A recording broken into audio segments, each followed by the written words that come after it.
ยวพอบอกขอไปต่อพอแล้วพอ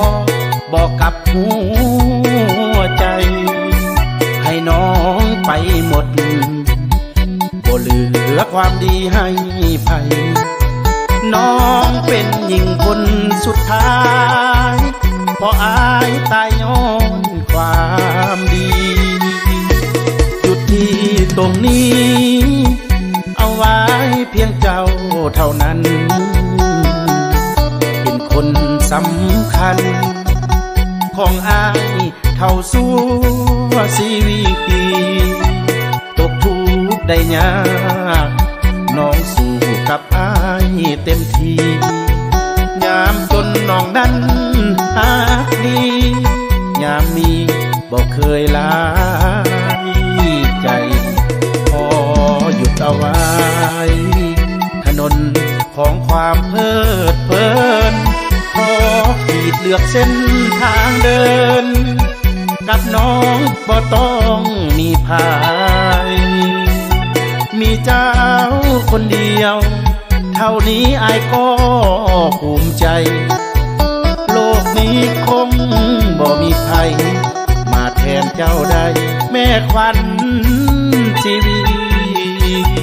หยุดที่ตรงนี้บ่มี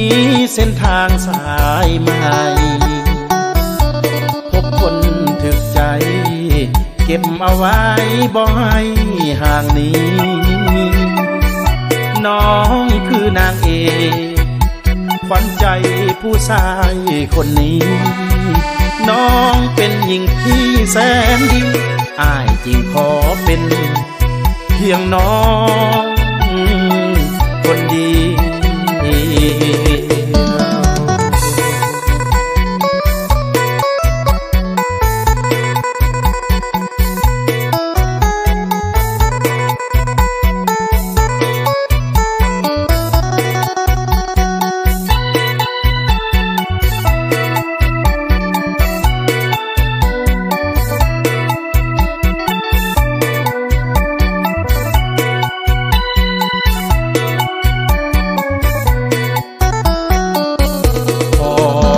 เอาไว้